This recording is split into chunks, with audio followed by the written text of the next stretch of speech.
Hello everyone, and welcome to this discussion on the recent questionnaire that has been sent by the Saudi authorities for anti-dumping duties and how to handle the situation. We have got Atal Bihari Vanjaji and myself Mitesh Katira from APMH and Associates and Atalji from ABB. We both are going to deliberate and discuss on this topic today, and we'll try to enlighten all the industry CEOs, CFOs, accountants, and the team members with regards to this. Yeah, good afternoon, everyone.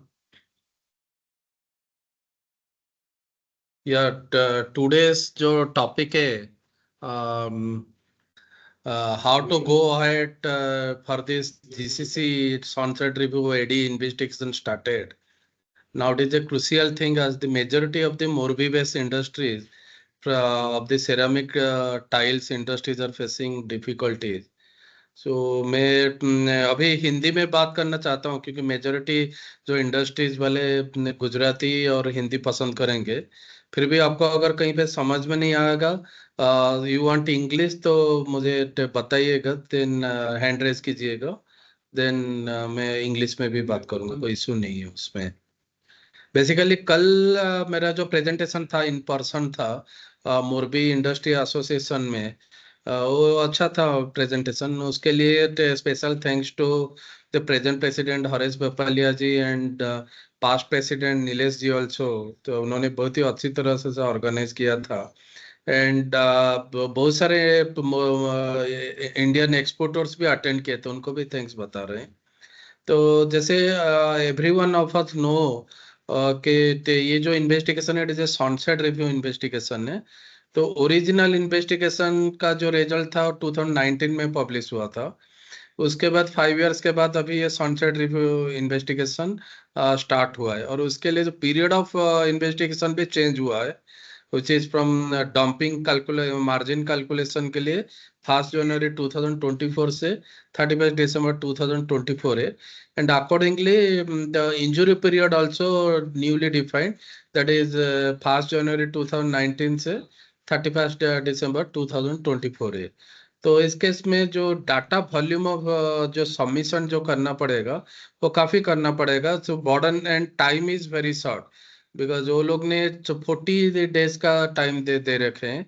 And 40 days में आप देखिए कि जैसे 3 मार्च को उनका gazette में publication हुआ था, एंड 7 मार्च को they send the question to the government of India authorities, DGTR and Indian Embassy, etc. And simultaneously government of India authorities also वो लोग ने हमें जो मोरबी एसोसिएशन को क्वेश्चनर भेजा था साइमल्टेनियसली। तो ऑलरेडी टुडे वी आर 21, तो 18 दिन तो ऐसे जा चुका है गेजेट नोटिफिकेशन आने का। तो उसके बाद अपने पास ओनली 22 डेज बचा है। तो ये 22 डेज में हम लोग एक्सटेंशन के लिए अप्लाई कर सकते हैं, but it is past experience जो बोल रहा है कि इट इज वेरी डिफिकल्ट कि हमें एक्सटेंशन मिलेगा। वो केस में हम तो मेंटली ये तैयार होना पड़ेगा कि हर एक इंडस्ट्रीज को खुद का जो रेस्पॉन्स सबमिशन बाय अप्रैल 12 तक लेटेस्ट कर देना चाहिए, without waiting for this date extension. तो इसी के लिए वो मैराथन रेस जैसा तो वर्किंग स्टार्ट करना चाहिए। तो ये जो डिस्कशन मीटिंग उसी के लिए ऑर्गेनाइज किया गया है PMS एंड एसोसिएट्स की तरफ से। उनका मुंबई एंड बहरीन में खुद का ऑफिस है। तो I thanks to them also for organising this important meeting. तो अभी इसमें जो बेसिक जो चीजें जो होते हैं, जो लास्ट टाइम का जो एक्सपीरियंसेस था, एक इंडस्ट्री को 17% समथिंग था, दूसरों को 30% एंड तीसरे को 106% मिला था। तो इसके लिए वेटेड एवरेज जो 41 to 42% हो गया था। तो मेजोरिटी मोरबी इंडस्ट्री जो लोग ने या तो 41% में है या तो 106% में है। तो ये सबके साथ एक का डाउट्स आ रहा है कि इस बार क्या होगा, वही सेम ड्यूटी रहेगा कि उस ड्यूटी का रिवीजन होगा। अभी जो क्वेश्चनर के हिसाब से, जो लॉ के हिसाब से GCC authorities are authorized to calculate new duty. However normal practice से क्या होता है कि सनसेट रिव्यू में एक दो बार तो ड्यूटी रोल ओवर आज इट इज हो जाता है। फिर आप पूछेंगे कि इसमें पार्टिसिपेशन करने का जरूरत क्या है। अगर ड्यूटी रिल ओवर ही हो जाता है तो फिर पार्टिसिपेशन करने का जरूरत ही क्या है, बिकॉज हम अगर 41% में है तो 41 पे रहेंगे, और 106 में है तो 106 में रहेंगे। लेकिन ऐसा नहीं है, क्योंकि इन्वेस्टिगेशन में जब आप पार्टिसिपेट करते हैं तो इन्वेस्टिगेशन एंड तक कोई भी स्टेज में you become a interested party. तो इंटरेस्टेड पार्टी होने से आपके जो भी ग्रीवेंसेस है वो आप उनको जीसीसी अथॉरिटी को बता सकते हैं। उसमें आप उनको ऑर्डर्स को या तो जो मेथड प्रोसेस ऑफ इन्वेस्टिगेशन आप चैलेंज कर सकते हैं। एंड गवर्नमेंट ऑफ इंडिया का भी हेल्प ले सकते हैं कि they have issued the questionnaire. वो लोग ने सबको बताया कि जितना भी इंडस्ट्री एक्सपोर्ट कर रहे हैं, ये जो 1 जनवरी 2024 से 31 दिसंबर 2024 के अंदर इस पीरियड में जिसने भी एक्सपोर्ट किया है उनको फाइल करना चाहिए, अदरवाइज वो लोग नॉन कोऑपरेटिंग एक्सपोर्ट और स्टेटस मिलेगा। So that is a 3 direct to impose on the industry, ceramic tile industries. Normally बहुत सारे कंट्रीज में क्या होता है कि दे टेक का प्रिलिमिनरी इंजुरी डाटा, वो 3-4 पेज का रहता है, लास्ट 3 और 5 इयर्स का production data, inventory data, sales data. उसके हिसाब से दे डिसाइड कि who shall be selected exporter, and questionnaire submission का रेस्पॉन्सिबिलिटी ओनली सिलेक्टेड एक्सपोर्टर के पास रहता है। बट इसके केस में सनसेट रिव्यू में उसने हर एक को सबमिट करने के लिए बताया, तो वो केस में it is unjustified if they don't calculate the individual duty. So though there is a 50% of chances of duty rollover or in the fresh calculation, it is हमारे हिसाब से जो हम लोग ने जो एनालिसिस किया, it is better to obtain a cooperation status this time also. और बाई चांस अगर ड्यूटी कैलकुलेट होता है देन आपका cooperating status will be counted. अगर आप फाइल ही नहीं करेंगे, भले आपने लास्ट टाइम कोऑपरेशन किया था 41% में है, तो इस बार इसमें डिफिकल्टीज हो जाएगा आप लोगों को। अगर जस्टिफाई करने के लिए आप लोग दूसरा जो स्टेजेस है, पब्लिक हियरिंग या तो प्रोविजनल ड्यूटी होने के बाद उसके बाद जो काउंटर आर्गुमेंट सबमिशन होते हैं, या तो जो केस ब्रीफ सबमिशन होते हैं, केस लॉ सबमिशन होंगे फाइनल ड्यूटी कैलकुलेशन के टाइम, उस पीरियड में आप लोगों को ये तकलीफ क्रिएट करेगा, क्योंकि आपने रेस्पॉन्स तो फाइल नहीं किया, so you are not a cooperating exporter at this time. So इसके लिए कल इंडस्ट्री इंटरेक्शन भी जो हुआ था एसोसिएशन का ऑफिस में भी मोरबी में, तो हम लोग ने यही नतीजे पे पहुंचे थे कि हर एक एक्सपोर्टर को फाइल करना चाहिए, भले वो ड्यूटी रोल ओवर होगा या तो ड्यूटी रोल ओवर नहीं होगा, बट वो फ्रेश कैलकुलेशन होगा। तो उसी हिसाब से हम सोच रहे हैं कि जो majority of the exporting community industry का वो लोग आगे आएंगे और वो अपना अपना रेस्पॉन्स सबमिट करेंगे। तो आपके एसोसिएशन हमेशा खड़ा है, Morbi ceramic tile manufacturer association. And जो भी कंसल्टेंट वो रिकमेंड करते हैं, 3-4 कंसल्टेंट जो भी रिकमेंड करते हैं, आप किसी के साथ भी जा सकते हैं। ऐसा कोई नहीं कि आप हमारे साथ ही आएंगे, बट आप किसी के साथ भी आप जा सकते हैं।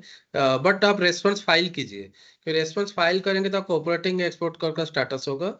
एंड आपके पास जो इन्वेस्टिगेशन प्रोसेस में हर एक स्टेज में आपका राइट्स बने रहेगा कि जो अपना जो व्यू डालने के लिए, अपना रिक्वेस्ट डालने के लिए, डिमांड करने के लिए, गवर्नमेंट ऑफ इंडिया को सोलिसिट करने के लिए उनका कोऑपरेशन एंड हेल्प ऑल्सो है। तो इसके बाद आपकी अगर कुछ भी प्रोसीजरल इश्यूज पे डाउट रहता है तो आप मुझे डायरेक्ट क्वेश्चन कीजिए। मैं कोशिश करूंगा कि आपके जो भी क्वेश्चन है, जो भी डाउट्स है, उसको 1-to-1 उसका सजेशन या सॉल्यूशन जो भी होगा देंगे। So floor is open to you. જી નમસ્તે નમસ્તે એવરીવન બધાને નમસ્તે.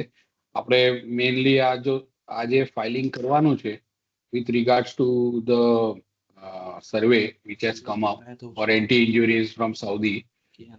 એમાં શું છે કે એમનું કહેવાનું એમ છે કે we will have to do the filing properly systematically, અને આપણે એટલીસ્ટ એક we will stand a chance to be a cooperative party. આપણે cooperative party બન્યા રહેશું અને આપણે 106% જગ્યાએ જે બી બેનિફિશિયલ રેટ મળી શકે એ લેવાનો પ્રયત્ન કરશું, so that તમારા બધાને શું છે કે એક રિલીફ કન્ટિન્યુ થાય.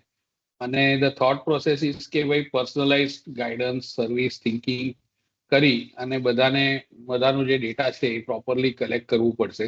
કારણ કે ડેટાની અંદર ઘણા બધા નુઆન્સીસ એ લોકોએ માગ્યા છે, જે ઓડિટરે પણ ક્યારેય વિચાર્યું નહીં હોય એવી બધી ડેટા એ લોકોએ કલેક્ટ કરવાનો પ્રયત્ન કર્યો છે. તમે લોકોએ તો બધાએ આ જોયું જ હશે, જે એન્ટી ઇન્જુરીઝ તરફથી આવેલું જે સર્વે છે એ. તો તમારું ક્લેરિટી તમને આવી જશે કે કઈ રીતનું કમ્પેરિઝન કરવું પડશે, કઈ રીતનું બધું ટેલી કરવું પડશે. પેલા 1 વર્ષનું બનાવો, પછી 1 વર્ષ સાથે બીજા વર્ષનું કમ્પેરેબલ આપો. અમુક સ્ટેટમેન્ટ્સ, કોસ્ટ અને સ્ટોક રિલેટેડ સ્ટેટમેન્ટ્સ તો એ લોકોએ 2019 to 2024 સુધી માંગ્યા છે. તો આપણને બધી રીતે કેલ્ક્યુલેશન્સ બધા ટેલી થાય એ પ્રમાણે કરવું પડશે.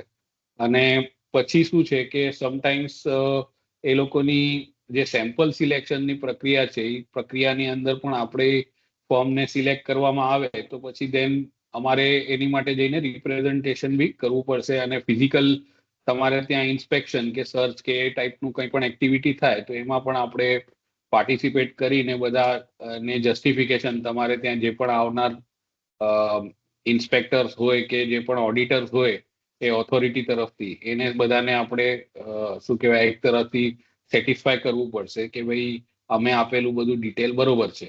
અને પોસિબિલિટી એવી બી છે કે આપણને ફેવરેબલ રેટ મળી જાય અને આપણી એન્ટી ડમ્પિંગ ડ્યુટી ધીરે ધીરે માફ થાય અને આપણી ઓવરઓલ એઝ અ કન્ટ્રી, આપણું ભારત તરીકે અને આપણે એક સિરામિક ઇન્ડસ્ટ્રી તરીકે આપણી ક્રેડિબિલિટી પણ એ એજન્સી કે એ ઓથોરિટીની તરફ વધી જાય. તો that is the idea of this webinar. Question તો તમારી પાસે છે જ, અને તમારી પાસે જે એક્સેલ શીટ છે એ લોકોએ બનાવીને માગી છે એ એક્સેલ શીટ પણ તમારી આગળ છે, તો તમે એ જોઈ શકો છો. અને જે પણ તમારા પ્રશ્નો હોય તમે પોતે બનાવવા માંગતા હોય તો એ પ્રમાણેના, અને અમારી મદદથી બનાવવા માંગતા હોય તો એ પ્રમાણેના જે પણ પ્રશ્નો એ તમે પૂછી શકો છો. કાલે જ અટલજી ત્યાં ફિઝિકલી હતા, નિલેશભાઈ ને બોપલિયા સાહેબ ને બધા એમને મળ્યા હતા, તો ત્યારે પણ આ વસ્તુ ઉપર આઈ થિંક વિસ્તૃત ચર્ચા થઈ છે. પણ તે છતાં બી જે બી પ્રશ્નો હોય એ આપણે એમને પૂછી શકીએ અને ડિસ્કસ કરીને એ પ્રમાણે પછી આપણે એક્ઝિક્યુશન તરફ આગળ વધી શકીએ. કારણ કે સમય જે છે એ મર્યાદિત છે આપણી પાસે. આપણને ટેકનિકલી જોવા જઈએ તો 13 એપ્રિલ સુધી, અને એક્સટેન્શન આપે 10 દિવસનું તો 23 એપ્રિલ સુધી મળે.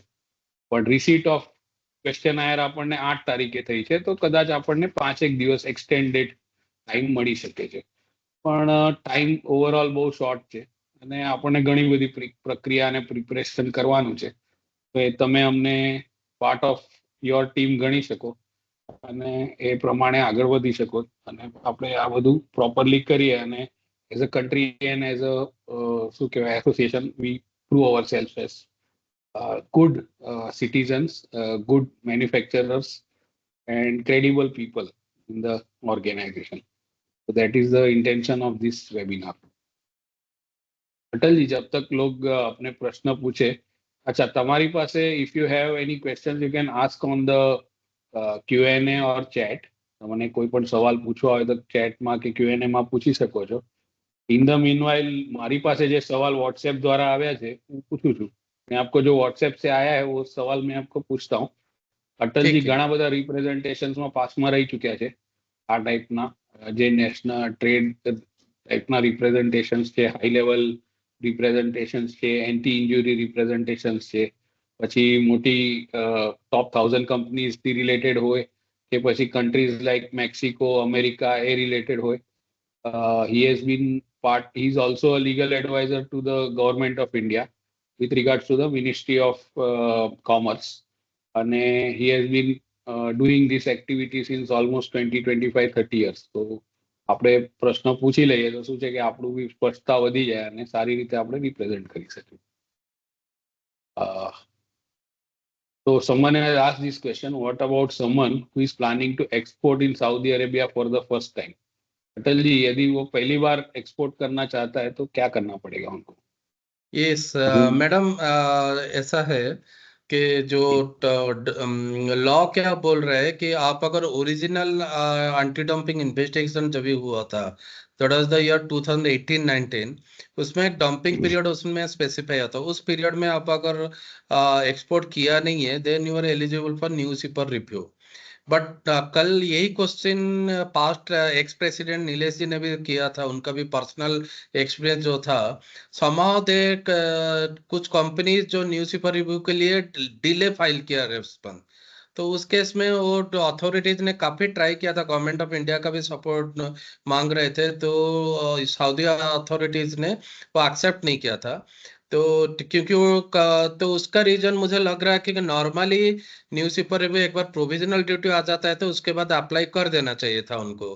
बट वो 1 साल के बाद 1.5 साल के बाद अगर अप्लाई करेंगे तो उनका एडमिनिस्ट्रेटिव कांस्टेंट रहता है हर एक गवर्नमेंट का, तो जीसीसी गवर्नमेंट का भी शायद ऐसा होगा, तो they could not accommodate you.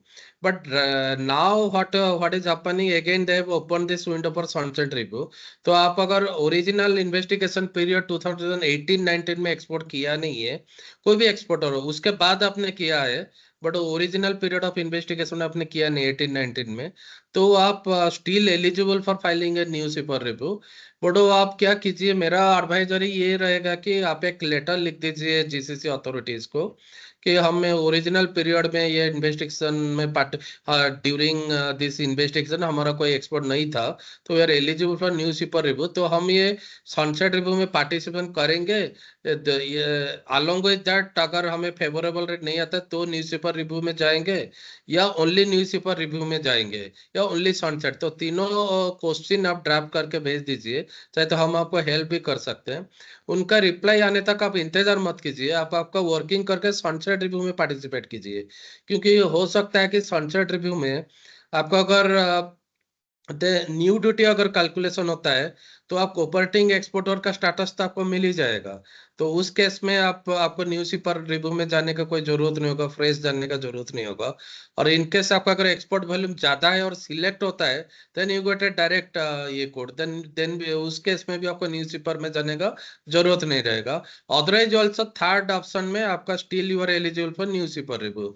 तो सनसेट रिव्यू का फिर से प्रोविजनल ड्यूटी आएगा 4 महीने के बाद, तो उस टाइम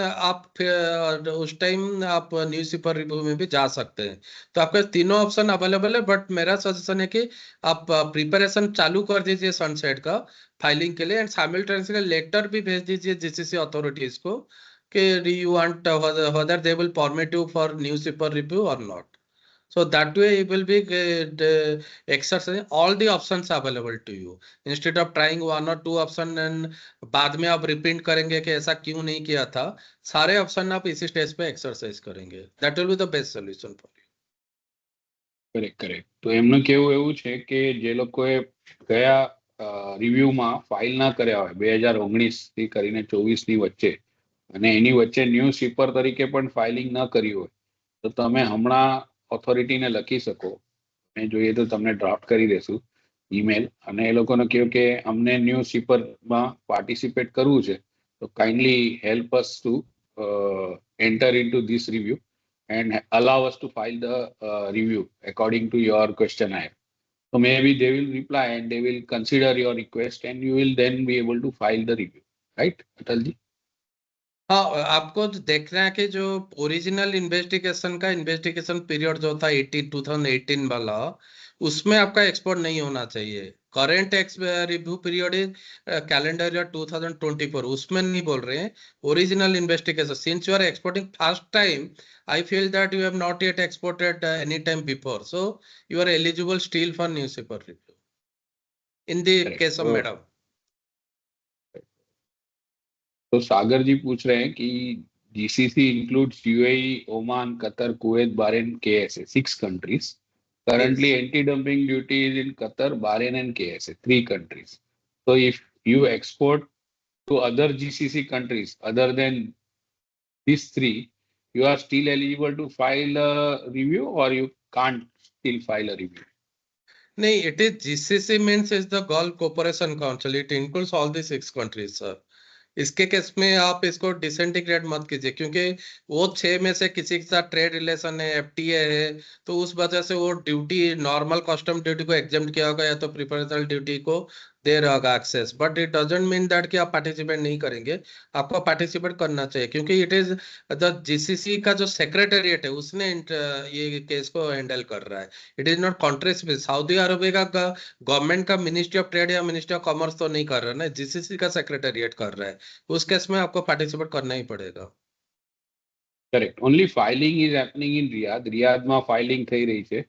રિયાદમાં ઓથોરિટી બેસે છે, એટલે આપણને કદાચ એવું થાય કે ખાલી રિયાદ અને સાઉદી રિલેટેડ છે, પણ તમે કોઈ પણ કન્ટ્રીમાં જે જીસીસી ની અંદર છે એમાં એક્સપોર્ટ કરતા હોય, if you are exporting to any country which is under GCC, then you will have to actually do the review, filing of the review, right?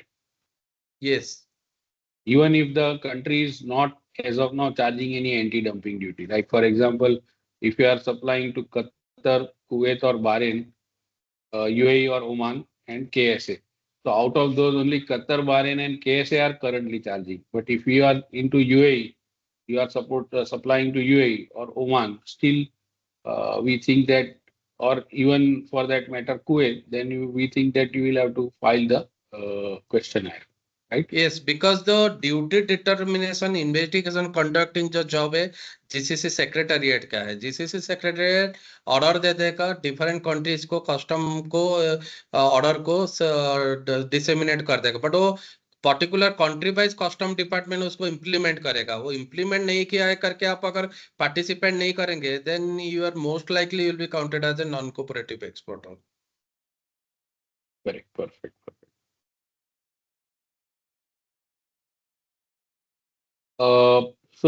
One question that has come to me in WhatsApp is whether all exporters to file questionnaire responses in full, even if they are not selected for detailed scrutiny. Yes, because detail scrutiny as per जैसे मैंने बताया ना, USA वगैरह में क्या होता है, पहले वो प्रिलिमिनरी इंजरी डाटा लेते हैं, they select cases and then they those 2-3 companies only ask for the submission of final response. But इसके केस में क्या हो कि उसने ऐसा सिलेक्शन नहीं किया, उसने पूरा पूरा का पूरा रेस्पॉन्स भेज दिया, सबको बोला कि आप फाइल करो, नहीं तो नहीं, थ्रेटनिंग लैंग्वेज भी यूज कर देगा, आप लोग सब लोग फाइल नहीं करोगे तो नॉन कोऑपरेशन में जाएंगे। तो फिर उसका WTO में दोनों ऑप्शन अवेलेबल है, तो हम इसको चैलेंज नहीं कर सकते। गवर्नमेंट ऑफ इंडिया भी इस मैटर में हेल्प नहीं कर सकता है, तो आपको फाइल करना ही पड़ेगा। अगर आपका एक्सपोर्ट है तो 1 जनवरी 24 से 31 दिसंबर 24 के अंदर any of the GCC country. તો તમારે છે ને ફાઇલિંગ તો એકચ્યુઅલી કરવી જ પડશે, અને બેઉ ઓલાની ફાઇલિંગ કરવી પડશે. Means both the questionnaires, that is the word and the attachments which are into the Excel templates. There are two files available. એક word file છે, એક Excel file છે. તો ઘણા લોકોને એમ લાગે છે ખાલી વર્ડ ફાઇલ ભરીને મોકલાવી દઈએ, બ્રોડ ગાઈડન્સ આપી દઈએ કે શું છે તો ચાલશે. બટ અમારું એવું માનવું છે કે તમારે ડિટેલ્ડ રિસ્પોન્સ સબમિટ કરવું જોઈએ in the first attempt only, without getting into a short response mode. Short response કરશો તો પછી કદાચ ચાન્સીસ છે કે તમને શું કહેવાય નોન કોઓપરેટિંગ પાર્ટીમાં કન્સિડર કરી લે. आजकल क्या हो रहा है मितेश जी, मेरा जो government of India ministry of commerce interaction होता रहता है, तो they are also fed up with adverse fact available condition impose by other investigating country foreign government. Because उसमें क्या होता है कि डाटा लैक्यूनाज रहते हैं हमारे, एक तो टाइम कम मिलता है, फिर जो एक्सपोर्टर्स है उनके पास नोटिस का कॉपी आते आते फिर कंसल्टेंट सिलेक्ट करके काम पे लगते लगते वो टाइम निकल जाता है, फिर वो इंटेंशनली नहीं होता, अनइंटेंशनली भी रेस्पॉन्स पूरा नहीं हो पाता है, और उसका कॉन्फिडेंशियल नॉन कॉन्फिडेंशियल जो बनाना वो भी बाकी रह जाता है प्रॉपर वे में, और उसमें फैक्ट एंड फिगर मैचिंग नहीं होता है बिकॉज टाइम नहीं होता है करके। तो ये सारी चीजों की वजह से एडवर्स फैक्ट लग जाता है, जिसके लिए हाईएस्ट ड्यूटी लगा देते हैं। जैसे लास्ट टाइम 106 का कोई ड्यूटी होता है क्या, मतलब ऐसा होगा तो इंडस्ट्री चलेगा क्या, बट वो अथॉरिटीज ऐसे नहीं सुनते हैं। उनको क्या है कि एक हायरार्की ऑप्शन अवेलेबल है इंटरनेशनल लॉ के हिसाब से, उनका कंट्री का भी लॉ के हिसाब से, दो they to protect the domestic industry वो अपना ऑर्बिटर जो नॉन कोऑपरेटिंग स्टेटस बोल के जो एक्सपोर्टर्स को पेनलाइज कर देते हैं, जो लोग पूरा डाटा प्रॉपर वे में नहीं देते हैं। तो it is in the interest of the own interest the exporters should try maximum की उनका रेस्पॉन्स प्रॉपर वे में जाए और प्रॉपर टाइम पे ड्यू डेट के अंदर ही फाइल हो जाए। सिलेक्ट होना अच्छा, नहीं होना वो अपने हाथ पे नहीं है, क्योंकि वो वॉल्यूम के हिसाब से नंबर ऑफ दो दो सिलेक्ट करेंगे या 3 करेंगे out of 100 plus exporter, but आपको कोऑपरेशन स्टेटस तो मिलेगा ना, then you get a weighted average duty in this case. Perfect. एक क्वेश्चन ऐसा है अटल जी कि how you collect the local data. आप लोकल डाटा कैसे कलेक्ट करेंगे? मतलब सऊदी का जो प्राइसिस है उससे रिलेटेड इंफॉर्मेशन आप कैसे कलेक्ट करेंगे from the Saudi manufacturers or Saudi distributors who are purchasing from the Saudi manufacturers? Is there any way? नहीं, जो हमारे लिए तो हम इंडियन एक्सपोर्टर है, हमें वो क्वेश्चन नहीं पुटअप है। आई थिंक जो क्वेश्चन जिन्होंने पुटअप किया उन्होंने डोमेस्टिक इंडस्ट्री का क्वेश्चनर देखा होगा, उसके लिए क्वेश्चन आ रहा है। अदरवाइज फॉरेन एक्सपोर्टर जो होता है, इंडियन एक्सपोर्टर, वो उसका पर्सनल डाटा उसको शेयर करना है, उसको सऊदी में क्या एक्सपोर्ट डोमेस्टिक लोकल सेलिंग है वो देना नहीं है, अपना इंडिया में वो क्या सेल्स करता है लोकल प्राइस वो देना है, और गल्फ में क्या प्राइस में वो बेच रहा है वो देना है, और अपना cost of production and ancillary overhead financial data देना है। तो कहीं पे भी उसको मांगते नहीं है कि आप सऊदी का डाटा दो, because I am a foreign exporter, they also know that how I will be able to get those data. कहीं पे समथिंग मिसमैच हुआ है, जिन्होंने क्वेश्चन पुट अप किया सागर जी ने को, वो उन्होंने वो इम्पोर्टेंट क्वेश्चनर देखा होगा, या तो फिर जो डोमेस्टिक इंडस्ट्री का क्वेश्चनर को रेफर किया होगा, हमारे लिए वो एप्लीकेबल नहीं है। So let me ask a different question. How will you protect, or how will we protect rather, an exporter or a group of exporters from being hurt by a very unhealthy duty structure? While doing that, we will need the information of what the locals are selling at, what is the price. So how will we collect that information and defend them? इससे normally ये injury determination में लगता है। Injury determination के लिए यहाँ बैठ के हम लोग गूगल सर्च ही करेंगे, या तो इंटरनेट सर्च बेस करेंगे, या तो we have to hire out certain agency, but वो foreign exporter response producer exporter जो क्वेश्चन है उसका पार्ट नहीं है, जैसे मैं बोल रहा हूँ। लेकिन हम अगर एक्सपोर्टर अगर चाहे तो अलग से जीसीसी में लॉयर या तो कंसल्टेंट हायर आउट कर सकते हैं, जो वहां पे लोकली डोमेस्टिक प्रोड्यूसर्स का डाटा वो अवेल करेंगे, और आपके लिए इंजुरी के लिए भी फाइट करेंगे। देखिए, डिफेंस फाइट 3 तरीके का होता है। एक होता है कि एक्सपोर्टर का जो डंपिंग डिफेंस बोलते हैं, हम जो कर रहे हैं डंपिंग डिफेंस। इंजुरी डिफेंस अलग होता है, पब्लिक इंटरेस्ट डिफेंस अलग होता है। डंपिंग डिफेंस में हम आपको प्रोटेक्ट करने जा रहे हैं कि हम डंपिंग नहीं कर रहे हैं, या तो नहीं कर रहे हैं, या तो कर रहे हैं तो हमारा मार्जिन इतना नहीं है जितना वो गवर्नमेंट, जीसीसी का गवर्नमेंट डिटरमिन करते हैं, 40% 100% लाइक दैट। हम इतना भी बुरा आदमी नहीं है, बिजनेस हमारा फेयर ट्रेड ही करते हैं। लेकिन जब इंजुरी डिफरेंस में जाते हैं, वो डोमेस्टिक इंडस्ट्री को जो पिटीशन जो फाइल करता है कि मुझे इंजरी हुआ है इनका डिफेंस की वजह से, उसको चैलेंज करना पड़ता है, और उसमें 12 से 13 फैक्टर्स रहते हैं। वो 12 से 13 फैक्टर्स को लेके उसको इंजुरी डिफेंस अलग से बनता है। और नॉर्मली जीसीसी लॉयर अगर आप अपॉइंट करें तो वो होगा, ऑथराइज इट इज, वो करके भी आपको ज्यादा बेनिफिट नहीं होगा, क्योंकि प्राइमा फासी हमारा जो एक्सपीरियंस है, it is established that there is injury because of the dumping from the Indian and Chinese exporter। But मेरा जो पर्सनल विजिट जो मोरबी में था, बहुत सारे यूनिट में इतना ट्रांजैक्शन नहीं है, इंटरेक्शन किया था, एक्सपोर्ट नहीं है, बट चाइना का हो सकता है कि हो रहा होगा। इसके लिए दोनों कंट्री स्टार्टिंग इन्वेस्टिगेशन में थे ओरिजिनल में, अभी भी दोनों को रखे हैं। मे बी सनसेट का अगर एक्चुअल कैलकुलेशन करेंगे वो लोग, तो एस्टेब्लिश हो जाएगा कि इंडियन लोग फेयर बिजनेस प्रैक्टिस कर रहे हैं। Other injury defence and public interest defence, public interest में क्या होता है, देर इज डंपिंग, इंजुरी भी हो रहा है, लेकिन वहां का जो कंज्यूमर्स को नुकसान होगा अगर हमारा एक्सपोर्ट बंद हो जाएगा तो। अगर डंपिंग ड्यूटी लग जाएगा तो हमारा import will be costlier, import costlier हो जाता है तो एंड यूज कस्टमर को अफेक्ट करेगा, क्योंकि वहां का लोकल प्रोडक्शन अगर नहीं होगा तो डिमांड सप्लाई गैप को देख के, उस केस में पब्लिक इंटरेस्ट फाइट भी जीसीसी लॉयर करते हैं। तो हमारा जो इंडियन कंसल्टेंट का रोल रहता है डंपिंग डिफेंस, और GCC lawyer can be hired for additional injury defense and public interest defense. This is the everywhere this way to go. Perfect, perfect. So ये जो आज શું કહેવા માંગે છે કે there are 3 levels of defense. that one has to do. One is the anti-dumping defense. There is a injury defense, and third is the defense with regards to public. તો આપણે જે કરી રહ્યા છે એ ડમ્પિંગ નું ડિફેન્સ કરી રહ્યા છે કે ભાઈ તમે ડમ્પિંગ નથી કરી રહ્યા, તમે જેન્યુઇનલી તમને ઓર્ડર આવે છે ને તમે માલ મૂકો. બીજું જે इसका છે और एक रीजन मैं बता रहा हूँ मितेश जी, क्या होता है कि डंपिंग डिफेंस जो है इंडिविजुअल एक्सपोर्टर अपने लिए खर्चा करके फाइट करता है, पर जो इंजुरी डिफेंस है, जो पब्लिक इंटरेस्ट डिफेंस, वो अगर एक कंपनी भी खर्चा करता है ना, वो सबको बेनिफिट होता है, सारे एक्सपोर्टर को.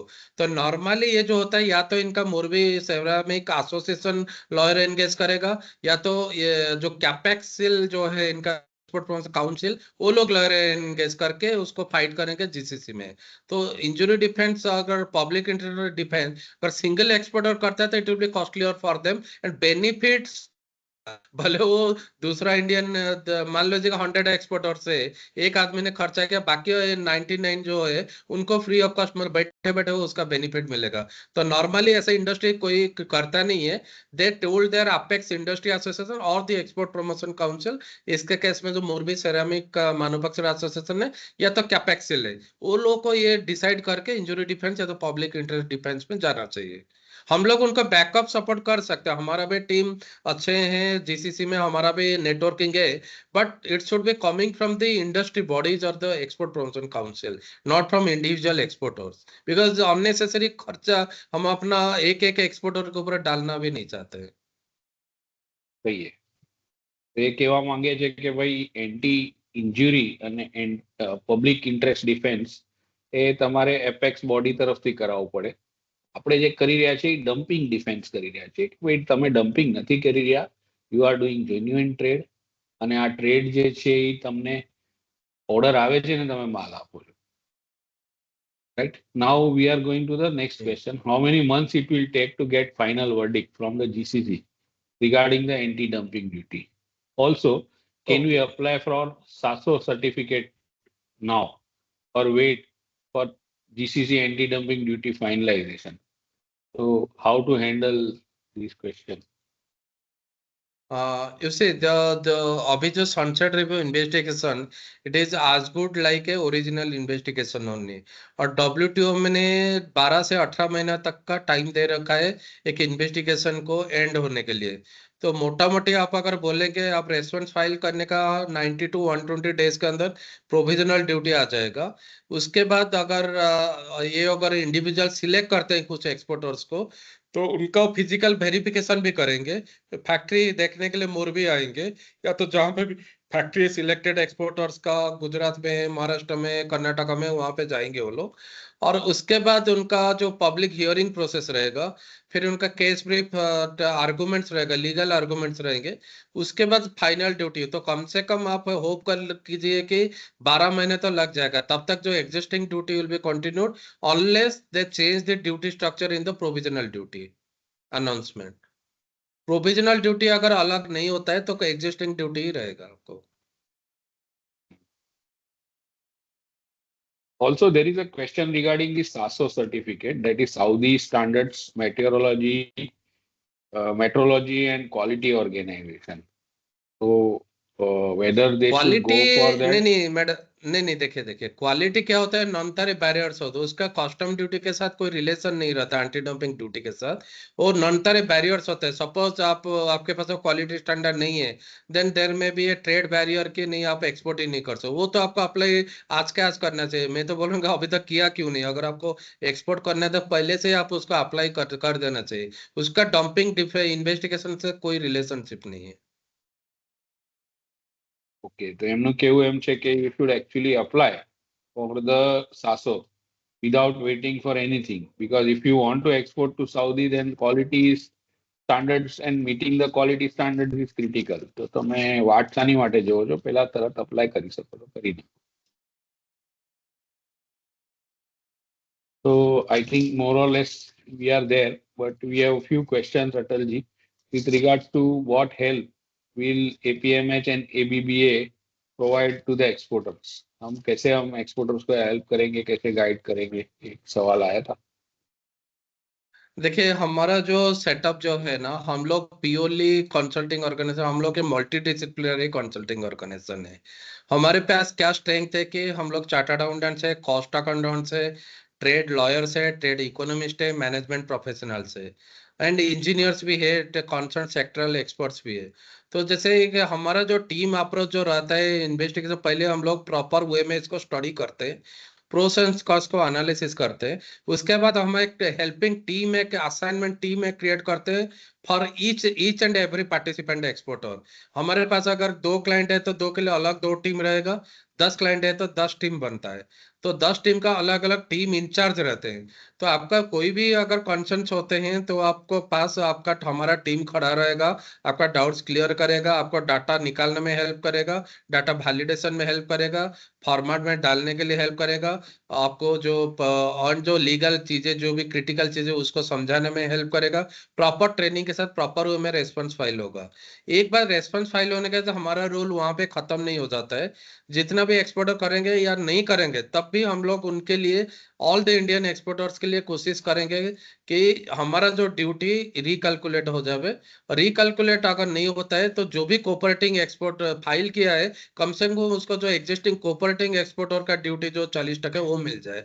106 वाला का तो कोई मतलब नहीं है। इतना मेहनत करके अगर 106 में रहेंगे तो कोई मतलब नहीं है। इसके लिए हमारा जो लीगल डिफेंस है, केस लॉज है, चाहे जीसीसी का केस लॉज हो, चाहे डब्ल्यूटीओ का इंटरनेशनल केस लॉज हो, वो हम कंपेल करके, हम लीगल ब्रीफिंग करके गवर्नमेंट ऑफ इंडिया को भी परस्यू करेंगे, इंडियन एम्बेसी को भी बोलेंगे, और आपका एसोसिएशन को भी सपोर्ट लेटर लेके, एक्सपोर्ट कैपेक्सिल को भी बोलेंगे कि आप एक सपोर्ट लेटर दीजिए। सबको रिक्वेस्ट करके सपोर्ट लेटर सबमिट करवाएंगे आपके लिए।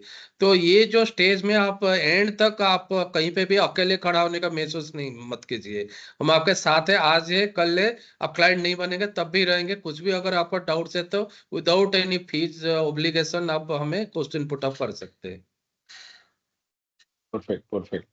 तो हाउएवर एक चीज मैं बताता हूँ, जो हमारा जो एक्सपोर्टर जो हमारे थ्रू क्लाइंट है, उनका एक कंपनी स्पेसिफिक ट्रेड स्ट्रैटेजी बनेगा, एक क्लस्टर स्पेसिफिक स्ट्रैटेजी बनेगा। वो प्रोटेक्टेड रहता है। वो हम दूसरा इवन जो एक एक्सपोर्टर का स्ट्रैटेजी दूसरे को नहीं बता सकते, क्योंकि नॉन कॉन्फिडेंशियल एग्रीमेंट हमारा साइन करना होता है, कॉन्फिडेंशियल एग्रीमेंट क्लॉजेस सब रहता है। तो ट्रेड स्ट्रैटेजी उसके हिसाब से करते हैं। तो जो क्लस्टर ट्रेड स्ट्रैटेजी में हम पूरा का ग्रुप को लेके एक स्ट्रैटेजी बनाते हैं, और कंपनी स्पेसिफिक पे, क्योंकि हर एक का पोजीशन अलग है, हर एक का डाटा स्ट्रक्चर अलग है, उसके लिए अलग अलग स्ट्रैटेजी बनता है। वो हिसाब से हम आपको डिफेंड करेंगे ईच एंड एवरी स्टेज में।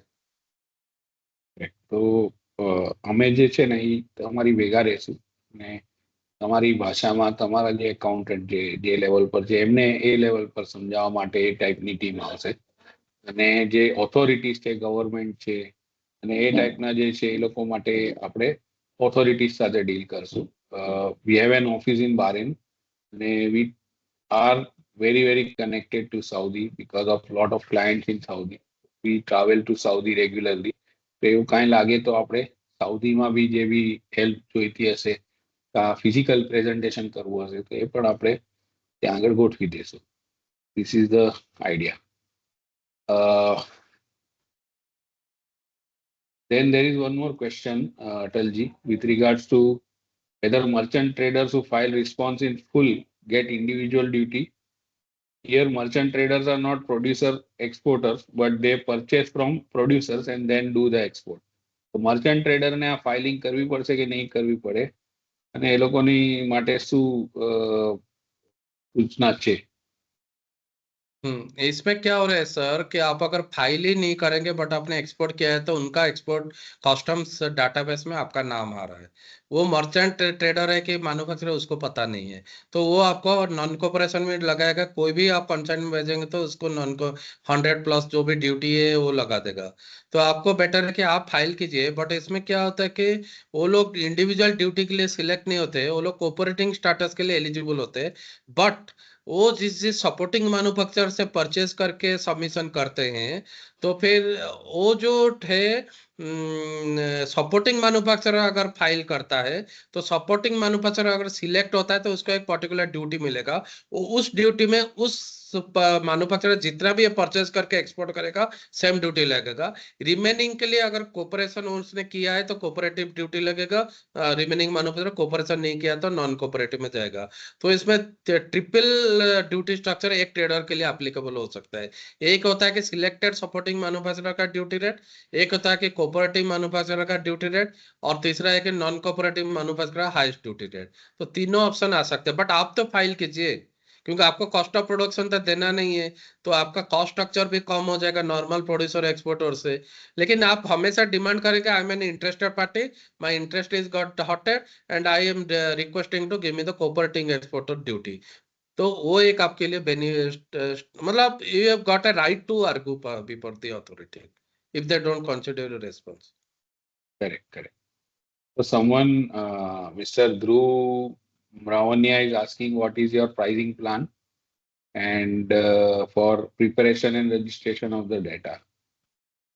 So Dhruv, I think this is very, industry and turnover ઘણા બધા ક્રાઇટેરિયા આપણે ધ્યાનમાં લેવા પડે. કેટલું માલ તમે કેટલું વોલ્યુમ કરો છો, કેવી રીતે છે બિઝનેસ, કેવી રીતે અકાઉન્ટ્સ મેન્ટેન કર્યા છે, સવામાં છે કે પછી બીજા કોઈ ટેલીમાં છે કે જે પણ તમારા એકાઉન્ટિંગ ટૂલ્સ છે એ અલગ અલગ ટૂલ્સની અંદર કેવી રીતે તમે મેન્ટેન કર્યું છે, સ્ટોકનું ડેટા છે, કોસ્ટિંગનું કોસ્ટ શીટ છે, તમારી જે શું કહેવાય એને બોમ્બ છે, બિલ ઓફ મટીરિયલ છે, તમારા પ્રોડક્ટ કે કોની પાસેથી પરચેસ કરો છો, કોણ કસ્ટમર છે સાઉદીમાં, ઘણું બધું ઇન્ફોર્મેશન આમાં સ્કેટર્ડ હોય છે. એટલે કેસ ટુ કેસ બેઝિસ ઉપર આપણે જણાવશું.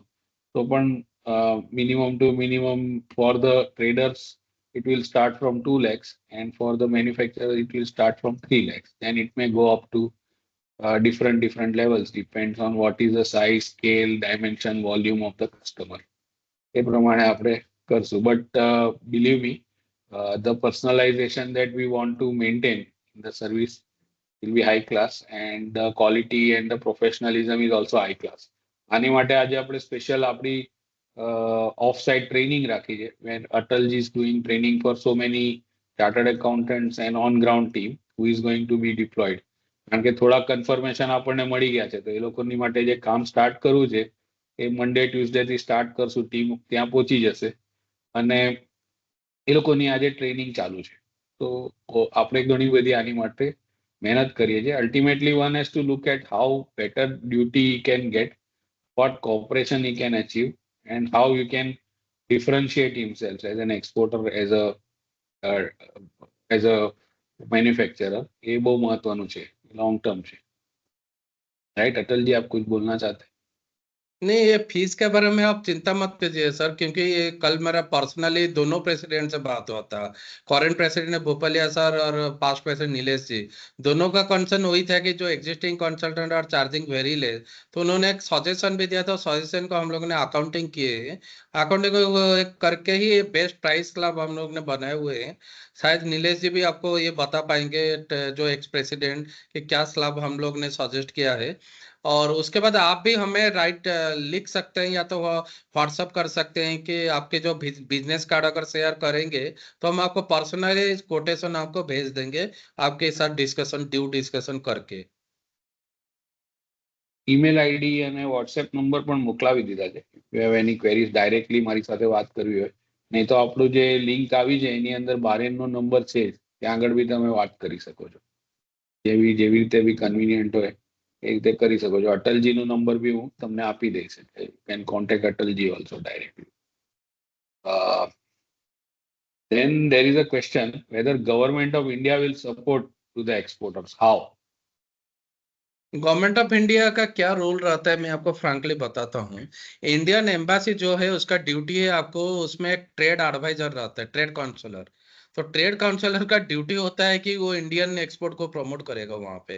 तो जब हम फाइलिंग कर देंगे, वो जो भी इश्यूज हम लोग फेस करेंगे आके जाके इन्वेस्टिगेशन में, we are open to request him his intervention at any time of point. The trade counsellor in the Indian embassy in the Saudi, correct, that is the stage one help. Stage two help क्या होता है कि जहाँ पे out of legal जो WTO law में permitted नहीं है, क्योंकि देखिए government of India can not challenge directly to the Saudi authorities because they are also a sovereign independent nation. तो उस केस में क्या होगा कि हमें देखना पड़ेगा कि सऊदी अथॉरिटी जो काम कर रहे हैं उनका लॉ के हिसाब से, GCC लॉ के हिसाब से पहले वो कर रहे हैं कि नहीं कर रहे हैं। और अगर GCC लॉ के हिसाब से कुछ कर रहे हैं लेकिन वो WTO इंटरनेशनल लॉ में वो फिट होता है कि नहीं होता, अगर नहीं होता है हम लीगल उसका fact and figure legal case law लेके गवर्नमेंट ऑफ इंडिया के पास जाएंगे। गवर्नमेंट ऑफ इंडिया जो ट्रेड रिमेडीज विंग है उनको अप्रोच करेंगे और उनको भी सपोर्ट डेफिनेटली देंगे because we are ultimately tax payer in this country. हम इसी कंट्री का सिटीजन है, इसी कंट्री में बिजनेस करते हैं, फॉरेन एक्सचेंज ऑन करते हैं, एम्प्लॉयमेंट क्रिएट करते हैं। तो देन नो रीजन के गवर्नमेंट ऑफ इंडिया क्यों नहीं सपोर्ट करेगा। But we should be in the right stand, you can not take a wrong stand and just to benefit few exporter to them because उनको पूरा देश के लिए सोचना है और इंटरनेशनल जियोपॉलिटिक्स रिलेशनशिप को भी मेंटेन करना है। तो हमें तभी उनके पास जाना चाहिए जहां पे अपने को जेन्युइन हेल्प चाहिए और स्पीडी हेल्प चाहिए। They will help you. हमारा जो एक्सपीरियंस है 2012 से हम इंडियन एक्सपोर्टर को डिफेंड कर रहे हैं, USA में, मेक्सिको में, अर्जेंटीना, कोलंबिया, ब्राजील, तुर्की, अभी यूरोप में भी कर रहे हैं। तो हमारा जो एक्सपीरियंस भी, कभी भी गवर्नमेंट ऑफ इंडिया ने हमें पीछे नहीं छोड़ा है। जो भी केसेस है जेन्युइन केसेस है पहले वो डिस्कस करते हैं, हमें ही बोलते हैं कि आप ब्रीफ लेके आओ, हमें समझा दो कि क्या बोलना है और क्या केस लॉज को आप क्या लीगल आर्गुमेंट आप बना रहे हो वो सब अपने को दे दो, हम लोग फिर इसको कैरी फॉरवर्ड। और पॉजिटिव रिजल्ट भी मिला है हमें, हम इसके लिए गवर्नमेंट ऑफ इंडिया को साथ थैंक्सफुल है काफी। तो आपके लिए भी वो ग्रेट। करेंगे, आप चिंता मत कीजिए उसके लिए। તો અમે છે ને ખાલી આ ફાઇલિંગ માટે તમને મદદ કરશું એટલું જ નથી, તમારા એસોસિએશન તરફથી લેટર અપાવશું, અમે અમારી એડવાઇઝરી પણ આપશું, જે પણ મિનિસ્ટ્રી છે સાઉદીની અંદર જે ઇન્ડિયન એમ્બેસી બેઠા છે એમને કહેશું, જે ઇન્ડિયન ટ્રેડ સપોર્ટ માટે DPTR ઓથોરિટીઝ છે એ લોકોને પણ આપણે એપ્રોચ કરશું. એટલે whatever is required to improve your benefits in terms of anti dumping duty, we will work on 360 degree ideas. And also તમે સિલેક્ટ થઈ ગયા એઝ અ સેમ્પલ, તમારી કંપની સિલેક્ટ થઈ ગઈ તો એની માટે બી જે બી ગાઈડન્સ છે, સપોર્ટ છે, હેલ્પ છે, આર્ગ્યુમેન્ટ છે, એ બધું આપણે તૈયારી કરશું. ઓફકોર્સ ત્યાં તમારે લોયર, તમારી જે અરેબિક લોયર્સ હોય, જે ત્યાંના લાયસન્સ હોય એને લેવા પડશે. બટ અહીંયાથી જે બી એને બ્રીફિંગ જોઈએ, તૈયારી જોઈએ તમારી તરફથી, we will do that for you. અચ્છા અટલજી, last question, whether there is a chance of eliminating duty if injury is not established during injury period, that is 1st January 19 to 31st December 24, even if dumping margin is found for the selected exporters. देखिए तो અહીંયા rules क्या પ્રશ્ન એવો कहता છે, है। मैं सिर्फ गुजराती में बोल देता हूँ. प्रश्न એવો છે કે 2019 જાન્યુઆરીથી કરીને ડિસેમ્બર 24 સુધી કોઈ પણ જાતની ઇન્જરી કે કોઈ પણ જાતની ઇનજેન્યુનિટી નહીં ફાઉન્ડ થઈ તો શું થશે? નીકળી જશે ડ્યુટી? બીજામાં ભલે માર્જિન હોય પણ આપણામાં કોઈ ડમ્પિંગ માર્જિન ન હોય તો આપણી ડ્યુટીનું શું થશે? કન્ટિન્યુ થશે કે નીકળી જશે? યસ ચલજી. हाँ, ये एक इम्पोर्टेंट क्वेश्चन है। इसमें क्या है कि इंजरी मार्जिन अगर एस्टेब्लिश नहीं होता है तो फिर there no question of dumping duty, ठीक है। बट अगर ड्यूटी रोल ओवर करना है, उसका डोमेस्टिक इंडस्ट्री को प्रोटेक्ट करना है, तो गवर्नमेंट्स, फॉरेन गवर्नमेंट्स क्या करते हैं, हम भी करते हैं कभी कभी, मिनिमम इंपोर्ट प्राइस डाल देते हैं, मिनिमम इंपोर्ट ड्यूटी डाल देते हैं। वो नॉन टैरिफ बैरियर्स होते हैं बट वो कस्टम्स के हिसाब से कलेक्ट कर लेते हैं। तो that is another risk is there. उस केस में फिर वो selected, non selected, cooperative, non cooperative कुछ नहीं रहता है। But most probably there is 50-50% chances that वो या तो ड्यूटी रोल ओवर करेंगे या तो इंडिविजुअल कैलकुलेशन फिर से करेंगे, फ्रेश कैलकुलेशन। अब अगर फ्रेश कैलकुलेशन करते हैं तो इंटायर प्रोसेस उनको फॉलो करना पड़ेगा। If there is no injury there is no dumping duty, भले वो डंपिंग है वो। क्योंकि डंपिंग, एक तो डंपिंग होने से डी मिनिमिस भी रहता है, एक क्राइटेरिया रहता है, डी मिनिमिस भी अचीव करना पड़ता है और वो कॉजल लिंक होता है। तो कॉजल लिंक में क्या होता है कि dumping injury should be related to the dumping action. अगर रिलेशन एस्टेब्लिश नहीं हो पाता है फिर आपको डंपिंग ड्यूटी नहीं लगे। इंजुरी इंजुरी भले इंजुरी नहीं है, डंपिंग है तो भी डंपिंग कैलकुलेशन मतलब मार्जिन नहीं लगता है। तो दैट इज द लॉ। अगर वो डेविएट करेंगे, हम लोग है ना केस लेके गवर्नमेंट ऑफ इंडिया को बोलेंगे, WTO तक लेके जाएंगे, काउंसलिंग के लिए बुलाएंगे सऊदी गवर्नमेंट को। રાઈટ, તો આપણે એન્ડ ટુ એન્ડ આ રીતના સપોર્ટ આમાં ક્રિએટ કરશું અને પ્રયત્ન કરશું કે જેટલું પોસિબલ હોય એટલું મોડસ અવેલેબલ કરાવીએ.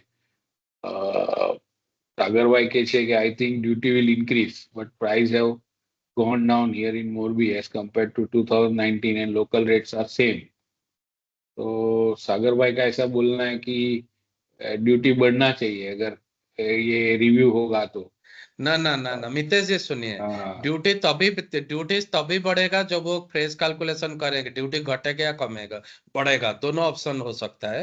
और अगर रोल ओवर होगा तो सेम ड्यूटी रहेगा, खाली हम लोग फाइट करेंगे कि हमने फाइल किया है, अपने को नॉन कोऑपरेशन से कोऑपरेशन दो, ठीक है। अभी अगर वो फ्रेश कैलकुलेशन करते हैं, मेरा जो पर्सनल एक्सपीरियंस है, top 5 exporter from Morbi, top 5 company जो एक्सपीरियंस करते हैं, वो लोग तो बोल रहे हैं कि हमारा ड्यूटी तो घटेगा। तो जो सिलेक्टेड का घटेगा तो वोटेड एवरेज सबका घटेगा ना, कोऑपरेटिव का भी। तो ऐसे अज्यूम करना, it is not a good thing. I am also, मैं उनको 100% मार्क भी नहीं दे रहा हूँ जो टॉप 5 एक्सपर्ट बोल रहे हैं कि अपने ड्यूटी घट जाएगा अगर फेस कैलकुलेशन होगा, तो उनको भी मैं सपोर्ट नहीं कर रहा हूँ। Let us be practical, let us focus on our data. हमें अपने को डिफेंड करने के लिए कोऑपरेटिव एक्सपर्ट बनना है। आगे क्या होगा, कर्मण्य बाधिकारस्ते मां फले से कदाचन, हम अपना एफर्ट करेंगे, जितना होगा डिफेंस करेंगे, जो भी पॉसिबल हुए से। आगे क्या होगा वो देखेंगे, तभी का तभी डिसाइड करेंगे जो भी होगा। Very nice. તો આપણે આપણો પ્રયત્ન પૂરો કરશું. બધી રીતે બધી ડિફેન્સ મેકેનિઝમ વાપરશું અને તમે લોકો બધા આ બહુ સારું કામ કરી રહ્યા છો. એક રીતે ભારતની ઇકોનોમીમાં તમારા જેવા લોકોની જરૂરત છે અને તમે જે છે એ તમારા એક્સપોર્ટ્સ દ્વારા ભારતની ઇકોનોમીમાં ફોરેન એક્સચેન્જ લઈ આવી રહ્યા છો. તો એક રીતે અમારું બી કર્તવ્ય છે. It is our duty to support you, help you in whatever form and manner possible through trade dispute, trade injuries, કાંઈ પણ રીઝન હોય આપણે આપણું એક્સપોર્ટ વધારવાનો છે. Morbi has kept its nose very high for so many years in such a devastating market. Lot of pressure from China and all the other countries. Now people are talking about countries like Taiwan, Vietnam, etc. also. But Morbi has kept the best of the technology, best quality, best graphics, best designs in the tile, and still given the best rate to people. I think all the governments will respect your hard work and what you have done for the country and for their consumers also. Like Atalji was telling, there is something called as anti-injury and there is something called as public interest. So the government will what you call balance between the injury and the interest, and it will try to do fair deal with all the exporters who are coming in market. And believe me, Saudi needs you. Saudi ne પણ આપણી જરૂરત છે. They need you for good quality. They need you for commitment. They need you for hard work. They need you for design. They need you for thinking. They need you for branding. તમારી બહુ જરૂરત છે. So I am sure કે we will all crack a beneficial deal together. Right, Atalji? हाँ, उसमें आप कोई tension मत लीजिए। जो भी पॉसिबल होगा हम करेंगे, बिकॉज हम आपको हाई रिगार्ड्स देते हैं। बिकॉज आप एंटरप्रेन्योर है, अपना फंड से इन्वेस्ट किया है, अपना मेहनत से आप इतना बड़े बड़े ऑर्गेनाइजेशन खड़े किए हैं, इतना 100 हजार हजार लोगों को एम्प्लॉयमेंट दे रहे हैं। तो ये कोई छोटा मोटा अचीवमेंट नहीं है सर। तो जब आप इतना मेहनत कर रहे हैं तो हम आपके साथ ही रहेंगे, गवर्नमेंट भी आपके साथ है। Everybody should hope positive only.